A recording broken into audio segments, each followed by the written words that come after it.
الشيطان الرجيم. بسم الله الرحمن الرحيم.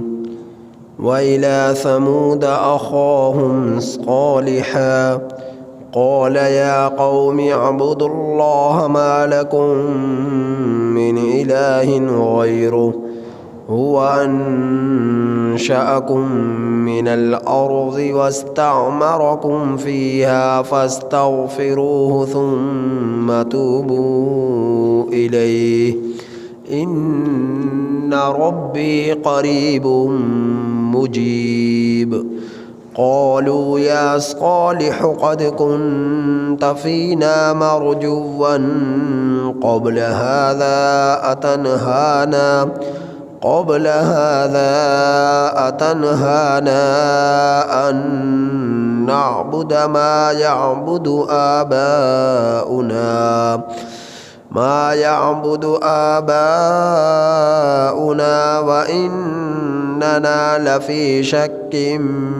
مما تدعونا إليه مريب. قال يا قوم أرأيتم إن كنت على بينة من ربي وآتاني منه رحمة فمن ينصرني من الله إن عصيته فما تزيدونني غير تخسير. ويا قوم هذه ناقة الله لكم آية فذروها تأكل في أرض الله ولا تمسوها بسوء فيأخذكم عذاب قريب. فعقروها فقال تمتعوا في داركم 3 أيام ذلك وعد غير مكذوب.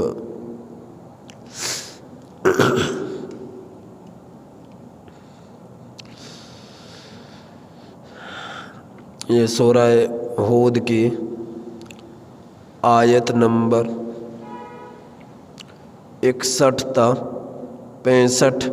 آپ حضرات کے سامنے تلاوت ہوئی. ان آیات کریمہ کا ترجمہ یہ ہے وَإِلَى ثَمُودَ، اور یاد رکھنے کے قابل ہے وہ وقت جس وقت اللہ جل شانہ نے وَإِلَى ثَمُودَ سمود کی طرف اخاہم ان کے بھائی صالح علیہ السلام کو بھیجا. قال صالح نے فرمایا یا قوم اعبدوا اللہ، اے میری قوم تم عبادت کرو اللہ کی. ما لکم من الہ غیر، نہیں ہے تمہارے لیے کوئی معبود اللہ کے سوا. ہوا انشأکم من الارض، اللہ ہی نے تمہیں پیدا کیا زمین سے. واستعمرکم فیہا، اور اللہ ہی نے تمہیں آباد کیا زمین میں. فاستغفروہ، سو تم لوگ اللہ جل جلالہ سے استغفار طلب کرو، بخشش طلب کرو.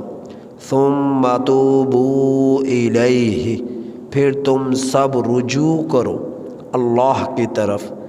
ان ربی، بے شک میرا رب قریب ہے، مجیب قبول کرنے والا ہے. قالوا، صالح علیہ السلام کی قوم نے کہا یا صالح، اے صالح، قد کنت فینا، تحقیق تو تھا ہم میں، مرجوا امید کیا ہوا، قبل ھذا اس سے پہلے. قوم نے کہا اے صالح، تحقیق تو ہمارے درمیان امید کیا ہوا تھا اس سے پہلے. اتنہانا ان نعبد، کیا اب تو ہمیں منع کرتا ہے اس بات سے کہ ہم عبادت کریں ما یعبد آباؤنا، جن کی ہمارے باپ دادا عبادت کرتے چلے آ رہے تھے، وَإِنَّنَا لَفِي شَكٍّ مِّمَّا، اور بے شک ہم البتہ شک میں ہیں اس چیز کے بارے میں مما تدعونا الیہ مریب، جس کی طرف تو ہمیں دعوت دیتا ہے۔ مریب اضطراب میں ڈالتی ہے یہ بات۔ قال، صالح علیہ السلام نے فرمایا، یا قوم، اے میری قوم، ارأیتم، بھلا تم مجھے بتلاؤ، ان کنت علی بینۃ من ربی، اگر میں اپنے رب کی طرف سے واضح دلیل پر ہوں، وآتانی منہ، اور اللہ نے مجھے دی ہے اپنی طرف سے رحمتاً رحمت، فمن ینصرنی من اللہ، سو کون میری مدد کرے گا اللہ کے سامنے، ان عصیتہ، اگر میں اللہ کی نافرمانی کروں، فما تزیدوننی غیر تقصیر، نہیں تم زیادہ کرتے ہو، غیر تقصیر، نہیں تم زیادہ کرتے ہو میرے لیے سوائے تکلیف کے، استہزاء کے۔ وَيَا قَوْمِ هَٰذِهِ نَاقَةُ اللَّهِ، اور اے میری قوم، یہ اللہ کی اونٹنی ہے، لکم آیا، تمہارے لیے نشانی ہے، فَذَرُوهَا، سو تم اسے چھوڑے رکھو، تأکل فی ارض اللہ، کھاتی رہے یہ اونٹنی اللہ کی زمین میں، ولا تمسوها، اور تم اسے ہاتھ نہ لگانا، بسوء، برائی کے ساتھ، فیأخذکم، سو تمہیں پکڑ لے گا، عذاب قریب، قریبی عذاب، فعقروها، سو انہوں نے اونٹنی کی ٹانگیں کاٹ ڈالی۔ فقال، صالح علیہ السلام نے فرمایا، تمتعوا فی دارکم، تم فائدہ حاصل کر لو اپنے گھروں میں، ثلاثۃ، 3 ایام، دن۔ صالح علیہ السلام نے فرمایا، تم فائدہ حاصل کر لو اپنے گھروں میں 3 دنوں تک، ذالک وعد، یہ وعدہ ہے، غیر مکذوب، جو جھوٹا نہیں ہے۔ حضرت صالح علیہ السلام کی قوم کا تذکرہ ان آیات کریمہ میں اللہ جل شانہ نے ارشاد فرمایا ہے۔ اس سے پہلے حضرت نوح علیہ السلام کی قوم کا تذکرہ سنا، پھر حضرت ہود علیہ السلام کی قوم کا تذکرہ سنا۔ حضرت نوح علیہ السلام نے 950 سال تبلیغ کی، 80-82 لوگ مسلمان جو ہوئے وہ محفوظ رہے غرق ہونے سے، باقی سارے کی ساری قوم غرق ہوئی، تباہ ہوئی، عبرت کا نشاں بنی۔ حضرت ہود علیہ السلام کو حضرت جو ہے قوم عاد کی طرف بعثت ہوئی، قوم عاد نے کفر کیا، شرک کیا، آخرت کا انکار کیا، رسالت کی تکذیب کی، اللہ کو نہ مانا، آخر کار ان پر بھی عذاب آیا، اور سارے کی ساری قوم حضرت ہود علیہ السلام کی وہ تباہ ہوئی اور ہلاک ہوئی۔ اب اللہ جل شانہ قوم صالح کا ذکر فرما رہے۔ یہ حجر کے علاقے میں رہا کرتی تھی۔ یہ حجر جو ہے بحرین اور عمان کے درمیان میں علاقہ آتا ہے، یہاں پر یہ قوم رہا کرتی تھی۔ اس قوم نے حضرت صالح علیہ السلام کی قوم کو اس بات کا پتہ چلا کہ زلزلے آتے ہیں، مکانات گر جایا کرتے ہیں، چونکہ مکانات میں اینٹیں سے دیواریں کی جائیں تو اینٹیں بھی جدا ہوتی ہیں، پتھروں سے دیواریں جو ہے بنائی جائیں تو وہ بھی جدا ہوتے ہیں۔ جب زلزلہ آتا ہے تو یہ دیواریں گر جاتی ہیں، مکانات گر جاتے ہیں۔ تو قوم نے کیا کیا، بڑے بڑے پہاڑوں میں چٹانوں کو تراشنا شروع کیا۔ قرآن کریم میں اللہ فرماتے ہیں وَتَنْحِتُونَ الْجِبَالَ بُيُوتًا، پہاڑوں کو تراش کر وہ گھر بنایا کرتے تھے۔ اب وہ گھر بھی کیسے ہوتے کہ جس گھر کے اندر بیت الخلاء بھی ہے، پہاڑوں کے اندر ہی محل بھی ہے، بیڈ روم بھی ہے، کچن بھی ہے، ناچ گانے کے لیے الگ حال ہے اور شراب پینے کے لیے الگ حال ہے۔ تو پہاڑ کو تراش تراش کر اتنے کمرے اور حال بنائے جاتے جس کے اندر ایک بہت بڑا محل بن جاتا، اور اس کے اندر عیاشیاں کیا کرتے تھے، اور ان پہاڑوں کو تراشنے میں انہیں 50 80 100 سال لگ جایا کرتے تھے۔ عمریں چونکہ پہلی قوموں کی بہت زیادہ ہوا کرتی تھی، حضرت صالح علیہ السلام نے ان کو سمجھایا کہ تم اپنی زندگی کا ایک لمبا عرصہ کیوں برباد کرتے ہو ان پہاڑوں کو تراشنے میں؟ تم ایک اللہ کی عبادت کرو اور اپنا وقت ضائع نہ کرو، شرک سے باز آ جاؤ، کفر سے باز آ جاؤ۔ قوم نہ مانی۔ حضرت صالح علیہ السلام قوم کو سمجھاتے رہے اور قوم کو دعوت دیتے رہے۔ کیا دعوت دی کہ یا قوم اعبدوا اللہ ما لکم من الہ غیرہ، اے میری قوم تم عبادت کرو اللہ کی جس اللہ کے سوا روئے زمین پر، نہ آسمانوں پر، نہ مشرق میں، نہ مغرب میں، نہ شمال میں، نہ جنوب میں کوئی بھی ایسا مشکل کشا نہیں ہے، داتا اور دستغیر نہیں ہے، مقنن قانون ساز نہیں ہے کہ جس کی تم عبادت کرو۔ اللہ ہی ذات وہ ہے جو پوری کائنات میں، زمین ہو یا آسمان ہو، فضا ہو یا ٹھوس جگہ ہو، مشرق ہو یا مغرب ہو، شمال ہو یا جنوب ہو، سمندر کے تہے ہوں یا سمندروں کی بلندیاں ہوں، ہر جگہ پر تمہیں اگر کوئی خالق ملے گا تو وہ اللہ کی ذات ہے۔ اس کی قدرت کی نشانیاں تمہیں ہر سمت نظر آئیں گی، تم اس کی عبادت کرو، اس کو چھوڑ کر کسی اور کے سامنے نہ جھکو۔ حضرت صالح علیہ السلام قوم کو یہ دعوت دیتے رہے، زمانہ گزر گیا، اور پھر اللہ رب العزت کی طرف دعوت دینے کا ایک نرالا انداز ان آیات کریمہ میں بیان فرمایا، تاکہ لوگ جو ہے رب کی قدرت کو دیکھ کر رب پر ایمان لے آئے، ہاتھوں سے تراشے ہوئے بتوں کو، مورتیوں کو چھوڑ دیں۔ پھر فرمایا ہوا انشأکم۔ اس سے پہلے یہ بات پہلے بھی سمجھائی جا چکی تھی کہ سمود کی طرف ان کے بھائی صالح علیہ السلام کو بھیجا، تو برادری قوم کا فرد قوم کا بھائی ہوا کرتا ہے، تو ملک ایک دھرتی پر رہنے والے تھے، ایک علاقے میں رہنے والے تھے، تو علاقائی اعتبار سے وہ بھائی تھے، مذہبی اعتبار سے نہیں، کیونکہ وہ کافر تھے، مشرک تھے، یہ مومن تھے، یہ اللہ پر ایمان لانے والے تھے۔ تو کافر اور مومن مذہبی اعتبار سے بھائی نہیں ہو سکتے۔ تو بھائی جس طرح ہم کہہ دیتے ہیں برادران اسلام، اسلامی اعتبار سے بھائی، جیسا ہم کہہ دیتے ہیں برادران وطن، وطن کے اعتبار سے بھائی، تو مذہب کے اعتبار سے وہ بھائی نہ تھے، علاقائی اعتبار سے وہ بھائی تھے۔ تو اس اعتبار سے اللہ رب العزت جو کوئی علاقہ کے وہ فرد تھے، تو علاقے کے فرد کی حیثیت سے ان کو بھائی کہا، کہ سمود کی طرف ان کے بھائی صالح علیہ السلام کو اللہ جل شانہ نے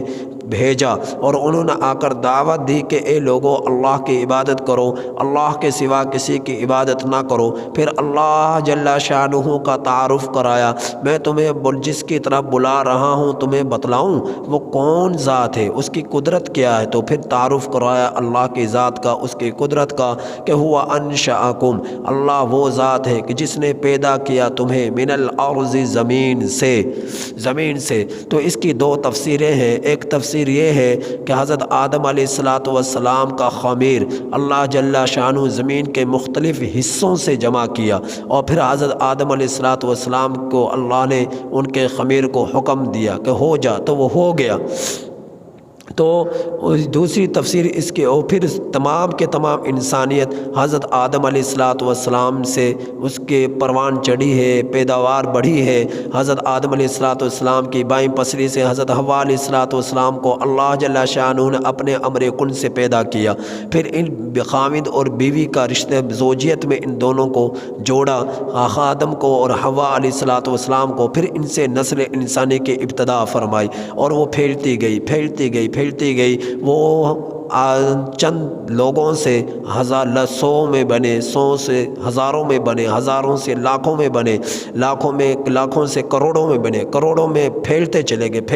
گئے، اربوں لوگ اس دھرتی پر آ چکے ہیں اور جا چکے ہیں۔ تو یہ اللہ رب العزت نے نظام انسانیت کا چلایا اور اس کو پھیلایا۔ تو ایک تفسیر یہ ہے کہ مٹی سے چونکہ حضرت آدم علیہ السلام پیدا ہوئے، تو اس اعتبار سے تمام لوگ مٹی سے ہی پیدا ہوئے۔ دوسرے کیونکہ سب کے سب حضرت آدم کی اولاد ہے۔ دوسری تفسیر یہ بیان کی کہ ہم لوگ زمین سے غلہ نکالتے ہیں، اناج نکالتے ہیں، فروٹ کھاتے ہیں، سب کی سب پیداوار زمین کی ہے، مٹی سے نکلتی ہے۔ یہ درخت، یہ پھل پھول، سب کے سب درخت، یہ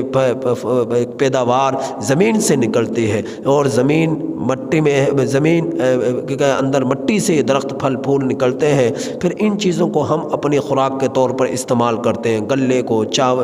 اناج کو، اور جو ہے پھل فروٹوں کو، ان چیزوں کو ہم زمین کی پیداوار ہی ہیں اور ان کو ہم کھاتے ہیں۔ پھر ان سے خون بنتا ہے رب کے حکم سے، پھر ان سے گوشت بنتا ہے رب کے حکم سے، پھر اس سے ہڈی بنتی ہے رب کے حکم سے، پھر ایک انسان بنتا ہے رب کے حکم سے۔ تو مادہ تولید اس سے بنتا ہے، جس سے بچہ کی پیدائش ہوتی ہے تو رب کے حکم سے۔ تو یہ سب کے سب چیزوں کی ابتدا مٹی سے ہے، تو مٹی سے نکلتی ہیں اور اس سے انسان کی خوراک بنتی ہے، خوراک سے مادہ تولید بنتا ہے، پھر اس سے بچے کی نشو و نما ہوتی ہے، پیداوار ہوتی ہے، اور اس طرح وہ اچھا بھلا ایک انسان بن جاتا ہے۔ تو اللہ رب العزت نے تو مٹی سے، تو اس اعتبار سے بھی زمین سے ہم لوگوں کو اللہ نے پیدا کیا۔ تو یہ دو تفسیریں بیان کی۔ تو فرمایا ہوا انشأکم من الارض، صالح علیہ السلام نے کہ تمہیں اللہ نے پیدا کیا زمین سے، واستعمرکم فیہا، اور پھر تمہیں زمین سے پیدا کر کر زمین ہی میں تمہیں آباد کر دیا۔ فاستغفروہ، سو تم جو گناہ کرتے ہو، کفر پر، شرک پر جمے ہوئے ہو، تم اس سے توبہ کر لو، اور توبہ کر کے اللہ سے معافی مانگ لو، کہ رجوع کرو اللہ کی طرف اور اللہ سے معافی مانگو، اے اللہ مغفرت فرما دے، بخش فرما دے، مجھ سے یہ گناہ ہو گیا، ہم سے یہ کفر ہو گیا، ہم سے یہ شرک ہو گیا، اللہ سے معافی مانگو۔ ثم توبوا الیہ، پھر اللہ کی طرف رجوع کرو۔ اس کی تفسیر پہلے بھی بیان کی جا چکی تھی کہ معافی دل سے مانگی جائے، زبان سے رٹے رٹائے الفاظ استغفر اللہ نہ کہے جائیں، بلکہ استغفر اللہ کا مفہوم دل میں رکھ کر تب استغفار کیا جائے، تاکہ اللہ تمہاری مغفرت فرما دے، بخش فرما دے۔ اور ویسے تو الفاظ کے اعتبار سے حدیث کے الفاظ ہیں استغفر اللہ، یہ بار بار ادا کرو گے اس پر اجر ضرور ملے گا، لیکن صحیح معنی میں توبہ تبھی قبول ہوگی جب آپ دل سے استغفار کرو، معافی مانگو۔ استغفار کا مطلب کیا ہے؟ رب سے توبہ کرنا، مغفرت طلب کرنا، بخشش طلب کرنا۔ تو تم کفر سے معافی مانگو، توبہ کرو، رجوع کرو اللہ کی طرف، اور کفر سے باز آ جاؤ، شرک سے باز آ جاؤ۔ نبی کریم صلی اللہ علیہ وسلم امت کی تعلیم کے لیے دن میں 100 مرتبہ استغفار فرمایا کرتے تھے، 100 مرتبہ معافی مانگا کرتے، تاکہ امت کو اس کی جو ہے رہنمائی ملے کہ تمہیں بھی چاہیے کہ تم استغفار کرو۔ نبی تو وہ ہے جو معصوم ہے، جس سے گناہ کوئی ہو نہیں سکتا، کوئی گناہ سرزد ہو نہیں سکتا، اور ہم عام انسان ہیں، ہماری کیفیت یہ ہے صبح میں کتنے گناہ کرتے ہیں، شام میں کتنے گناہ کرتے ہیں، رات میں کتنے گناہ کرتے ہیں۔ تو ہمارے لیے زیادہ ضروری ہے جو نبی نے ہدایت عطا فرمائی ہے کہ تم صبح و شام خوب استغفار کرو، معافی طلب کرو اپنے رب سے، اور اللہ رب العزت کی طرف رجوع کرو۔ ان ربی قریب مجیب، بے شک میرا رب قریب ہے، دعاؤں کو قبول کرنے والا ہے۔ یہ حضرت صالح علیہ السلام نے تبلیغ کی اپنی قوم کو۔ قالوا، اب قریب کتنا ہے؟ قرآن کریم میں اللہ نے اس کا ذکر فرمایا کہ نحن اقرب الیہ من حبل الورید، تمہاری شاہ رگ سے بھی زیادہ تمہارا رب تمہارے قریب ہے، لہٰذا تم اسے پکارو، اسی کو مشکل کشا، حاجت رواں، اسی کو خالق، اسی کو مالک، اسی کو رازق، اسی کو نفع اور ضرر کا مالک سمجھنے والا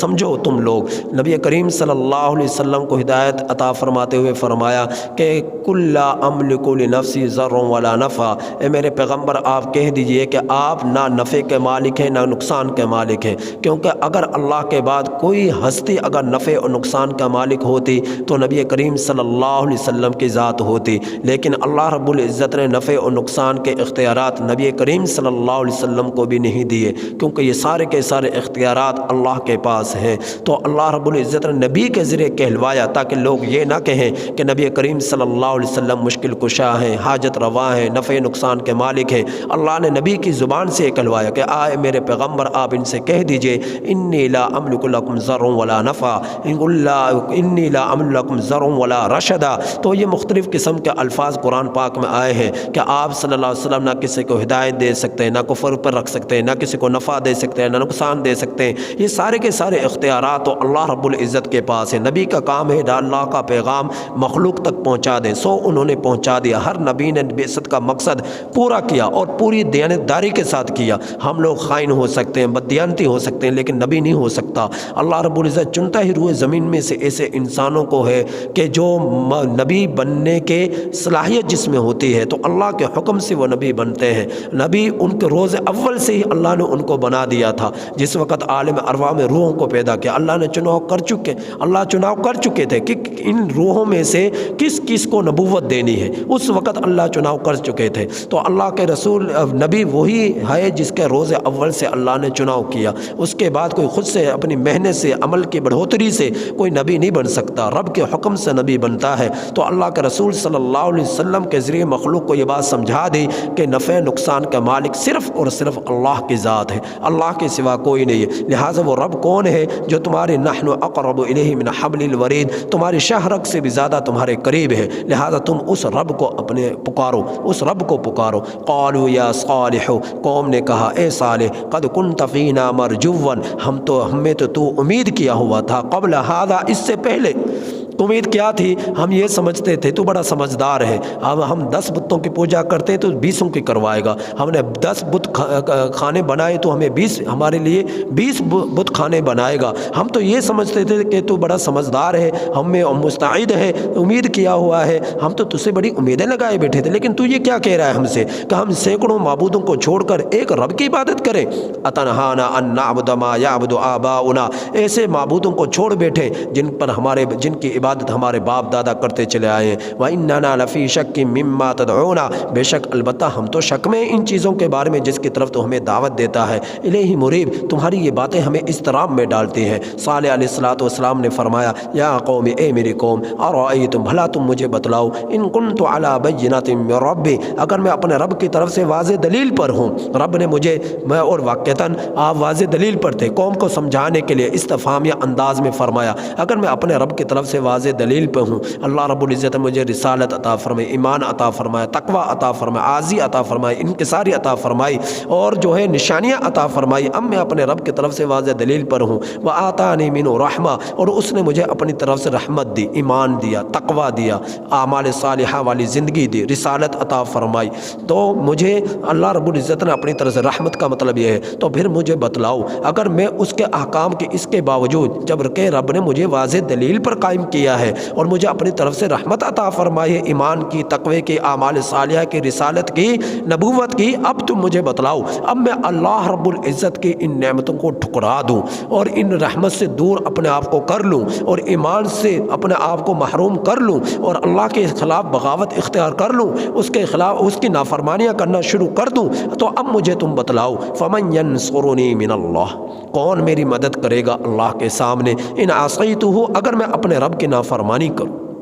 اگر میں اپنے رب کی نافرمانی کروں تو کون میری مدد کرے گا اللہ کے سامنے؟ کہے روئے زمین پر اتنا طاقتور جتنی اللہ کی ذات طاقتور ہے جو اللہ کا مقابلہ کر سکے، تو روئے سمجھانے کے لیے فرمایا کون؟ روئے زمین میں کوئی نہیں ہے، روئے زمین میں کوئی نہیں۔ آج جدید دور ہے، بڑی بڑی مشینیں جو ہے پہاڑ کی چٹانوں کو اٹھا کر دوسری جگہ منتقل کرتی ہیں، پہاڑوں کو توڑتی ہیں، وہ لوگ اپنے ہاتھوں سے پہاڑوں کو تراشتے تھے، وہ لوگ اپنے ہاتھوں سے پہاڑوں کو تراشتے تھے۔ آپ اندازہ کیجئے کس قدر وہ طاقتور تھے، کس قدر وہ جاندار تھے، کس قدر وہ قد و قامت والے تھے کہ جو اپنے ہاتھوں سے پہاڑوں کو تراش رہے۔ تو اللہ رب العزت نے اس قدر ان کو قوت عطا فرمایا کہ یہ چیز تو مجھے زیادہ گمراہی کی طرف لے جائے گی۔ تو فرمایا، تو قوم نے پھر جب دیکھا کہ یہ تو باز ہی نہیں آتا، ہمارے بار بار کہنے سے، دعوت دینے سے باز نہیں آ رہا، تو قوم نے کہا چلو ٹھیک ہے، ہم تیری بات مان لیتے، ہم تجھ پر ایمان لے آئیں گے، لیکن اس کے لیے شرط ہے۔ تو صالح علیہ السلام نے فرمایا کہ وہ کیا شرط ہے؟ فرمایا وہ شرط یہ ہے، انہوں نے کہا کہ وہ شرط یہ ہے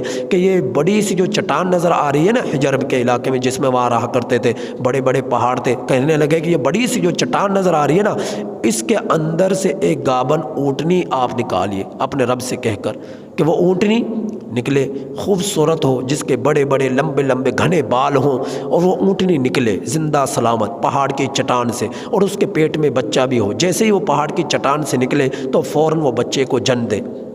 یہ انہوں نے شرط رکھی حضرت صالح علیہ السلام کی قوم نے۔ حضرت صالح علیہ السلام نے پھر وہی بات جو نبیوں کی ہوا کرتی ہے کہ کسی بھی چیز کی نسبت اپنی طرف نہیں کرتے، رب کی طرف کرتے ہیں۔ فرمایا کہ اللہ سے دعا کرتا ہوں اللہ اس معجزے کا ظہور فرما دے، تمہاری اس شرط کو قبول فرما لے۔ تو اللہ رب العزت سے دعا کی اور اللہ رب العزت نے آپ کی دعا سے چٹان سے اونٹنی کو پیدا کر دیا، اور جس دن اونٹنی نکلنا تھا چٹان سے اس دن جو ہے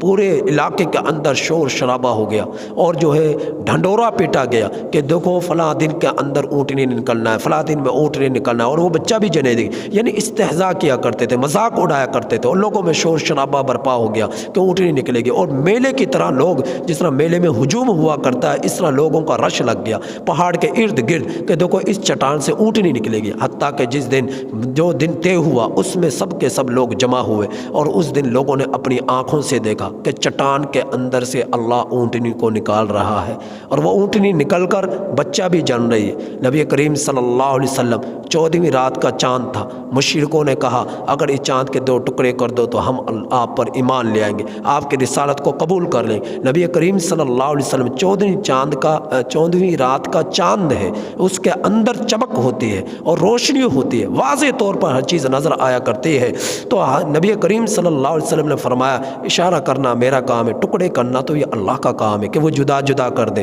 یہ میرے اشارے سے نہیں، اشارہ یہ تو اسباب کے درجے میں ہے، باقی حکم رب کا ہی چلے گا۔ تو اللہ کے رسول صلی اللہ علیہ وسلم نے چاند کی طرف اشارہ کیا، چاند کے 2 ٹکڑے ہو گئے، ایک مشرق کی طرف چلا گیا، دوسرا مغرب کی طرف چلا گیا، لیکن اتنے بدبخت تھے پھر بھی ایمان نہ لائے اپنی آنکھوں سے اس معجزے کو دیکھ کر، جس طرح کہ حضرت صالح علیہ السلام کی قوم نے اپنی آنکھوں سے دیکھا کہ اونٹنی پہاڑ کی چٹان سے نکل رہی ہے اور وہ بچہ بھی جن رہی ہے، لیکن اس کے باوجود تاریخ کی کتابوں میں، سیرت کی کتابوں میں کہیں نہیں لکھا ہوا کہ ان بدبختوں میں سے کوئی ایک بھی ایمان لایا ہو، کوئی بھی ایمان نہ لایا اپنی آنکھوں سے چٹان سے اونٹنی کو نکلتا ہوا دیکھ کر بھی، جبکہ ان کا اپنا یہ مطالباتی معجزہ تھا، خود انہوں نے فرمائش کی تھی کہ معجزہ ہو، تو خیر اونٹنی کا وجود نظر آیا اور وہ پیدا ہو گئی اور اس نے بچہ بھی جنا۔ پھر حضرت صالح علیہ السلام نے فرمایا دیکھو یہ اللہ کی اونٹنی ہے، تم اس کو برائی کے ساتھ ہاتھ نہ لگانا، یہ تکلیف پہنچانے کی نیت سے، یہ اللہ کی اونٹنی ہے، ہاں پیار کر سکتے ہو، ہاتھ پھیر سکتے ہو، محبت کر سکتے ہو، لیکن اس کو تکلیف دینے کی غرض سے تم نے اس کو ہاتھ نہیں لگانا، اگر ایسا کیا تو تم پر اللہ کا عذاب آ جائے گا۔ یہ حضرت صالح علیہ السلام نے قوم سے کہا۔ پھر ایک دن مقرر تھا، باریاں تھی، کنواں تھا، اس سے پانی نکلا کرتا تھا، ایک عورت تھی جس کا نام انیزہ تھا، انیزہ نام کی ایک عورت تھی، تو بڑی شاطر قسم کی عورت تھی، اس کا خاوند فوت ہو چکا تھا، اس کی نوجوان لڑکیاں تھیں، ایک اوباش قسم کا گنڈا قسم کا ایک نوجوان تھا قداز جس کا نام تھا، تو اس نے کہا کہ دیکھا، جس وقت دیکھا کہ ایک دن میں یہ اونٹنی پانی پیتی ہے، باقی کیونکہ اس عورت کے پاس بہت سارے جانور تھے، اونٹنیاں تھیں، بکرے تھے، بکریاں تھیں، بھیڑ تھے، گھوڑے تھے، بہت سارے جانور تھے، تو ان کے جانور سیراب نہیں ہوتے تھے ایک دن تو اس نے کہا کہ کیوں نہ اس اونٹنی کا خاتمہ ہی کر دیا جائے، تو کم از کم جو ایک دن اس اونٹنی کے لیے وہ بھی میرے جانوروں کو ملے گا اور یہ خوب سیر ہو کر پانی پی سکیں گی۔ تو اس نے وہ جو اوباش قسم کا گنڈا قسم کا جو شخص تھا قداس، اس سے کہا کہ دیکھو آپ اگر اس اونٹنی کو قتل کر دو، تو اسے کوئی پیشکش کی، اس کو رشوت دی، بیٹیوں کو اس کے نکاح میں دینے کی یا خود اس سے اپنے منہ کالا کرنے کی اس کو پیشکش کی، تو اس نے اس کی بات کو مان لیا، آخر کار اس نے اس اونٹنی کی ٹانگوں کو کاٹ ڈالا اور اس کو مار ڈالا۔ تو پھر حضرت صالح علیہ السلام نے جو اس بات کو دیکھا تو فرمایا کہ 3 دن تم انتظار کرو، 3 دن کے بعد اللہ کا عذاب آئے گا، 3 دن کے بعد اللہ کا عذاب آئے گا۔ تو اللہ رب العزت اس کا ذکر فرما رہے کہ وَيَا قَوْمِ هَٰذِهِ نَاقَةُ اللَّهِ، صالح علیہ السلام نے فرمایا اے میرے قوم، هَٰذِهِ نَاقَةُ اللَّهِ، یہ اللہ کی اونٹنی ہے، لَكُمْ آیَةٌ، تمہارے لیے نشانی ہے، فَذَرُوهَا، تم اسے چھوڑ ڈالو، تَأْكُلْ فِي أَرْضِ اللَّهِ، اللہ کی زمین میں یہ کھاتی پھرے، وَلَا تَمَسُّوهَا بِسُوءٍ، تم اسے برائی کے ساتھ ہاتھ نہ لگانا، فَيَأْخُذَكُمْ عَذَابٌ قَرِيبٌ، اگر تم نے ایسا کیا کہ اس کو تکلیف پہنچائی تو تمہیں اللہ کا عذاب پکڑ لے گا۔ فعقروها، سو ان بدبختوں نے اس اونٹنی کی ٹانگوں کو کاٹ ڈالا۔ فقال تمتعوا فی دارکم ثلاثۃ ایام، صالح علیہ السلام نے فرمایا تم نے یہ بہت برا کیا، لہٰذا اب تم 3 دن تک فائدہ اٹھا لو جتنا اٹھا سکتے ہو اس زمین سے، 3 دن کے بعد تم پر عذاب آئے گا۔ ذالک وعد غیر مکذوب، یہ اللہ کا وعدہ ہے جو جھوٹا نہیں، یہ میں جو تمہیں سچ بات بتلا رہا ہوں، لہٰذا تم اسے مذاق میں نہ لینا، 3 دن کے بعد تم پر عذاب آ جائے گا۔ آگے بھی حضرت صالح علیہ السلام کے قصہ چل رہا ہے جو اللہ رب العزت نے اس قصے کو ہم لوگوں کے لیے عبرت کا ذریعہ بنایا ہے۔ ہم تو ان کے مقابلے میں نہ طاقت رکھتے ہیں، نہ ان کے مقابلے میں عمریں رکھتے ہیں، نہ ان کے مقابلے میں جو ہے ہمارے پاس اتنی زندگیاں ہیں کہ ہم ان جیسی ہزاروں سال زندگیاں عمریں حاصل کر گزار سکیں اس دھرتی پر۔ مختصر سی زندگی ہے، اس زندگی کو بھی ہم اس دنیا پرستی میں لگا دیں تو ہم نے رب سے کہاں وفا کی، کہاں ہم نے نبی سے وفا کی؟ تو ہماری حالت کیفیت یہ ہونی چاہیے اس مختصر سی زندگی میں دن اور رات، شب و روز اللہ کی عبادت میں لگا دیں۔ ہماری تجارت حلال طریقے سے ہو، ہماری کمائی حلال طریقے سے ہو، آپس میں لوگوں میں محبت ہو، جوڑ ہو، اتفاق ہو، نفرتیں نہ ہو، دل بھی صاف ہو، ظاہر بھی صاف ہو، باطن بھی صاف ہو، آپس میں جوڑ ہو، اللہ کے احکامات کی پوری طرح بازداری کی جائے، حرام سے بچا جائے، جھگڑوں سے بچا جائے، نفرتوں سے بچا جائے۔ یہ مختصر سی زندگی ہے، اسے بھی تم نے ان چیزوں میں ڈال دیا، ہم لوگوں نے ڈال دیا، تو آپ اندازہ کیجئے آخرت کی زندگی تو نہ ختم ہونے والی، اس میں اللہ کو جواب دینا پڑے گا۔ لہٰذا ان قصوں کو اللہ رب العزت نے ان قوموں کے تذکرے کو ہمارے لیے عبرت کے طور پر ذکر فرمایا تاکہ ہم عبرت حاصل کریں ان قصص کو سن کر۔ اور یہ کوئی جھوٹی کہانیاں نہیں ہیں، یہ حقیقت ہے، یہ حقیقت ہے، لہٰذا اس حقیقت سے ہم بھاگ نہیں سکتے، یا اللہ نے حقیقت ہمیں بتلائی ہے، لہٰذا ہم اس دنیا داری کے چکر میں پڑ کر اپنے آپ کو دھوکے میں نہ ڈالیں۔ سارے کے سارے بادشاہ، سارے کے سارے طاقتور، اقتدار والے، مال و دولت، سرمایہ دار، سب کے سب نے ایک مٹی کے گھڑے کے اندر جانا ہے اور ایک سفید کفن میں جانا ہے، اور جو ہے 3 کپڑوں میں جانا ہے۔ عورتوں کو دیکھو 5 کپڑوں میں جانا ہے، بس یہی 3 اور 5 کپڑوں کے ساتھ مٹی قبر کا اندر دفن ہونا ہے، اس کے سوا ہمارے ساتھ کچھ نہ جائے گا اور وہ بھی گل سڑ جائے گا۔ لہٰذا اپنی حقیقت کو پہچان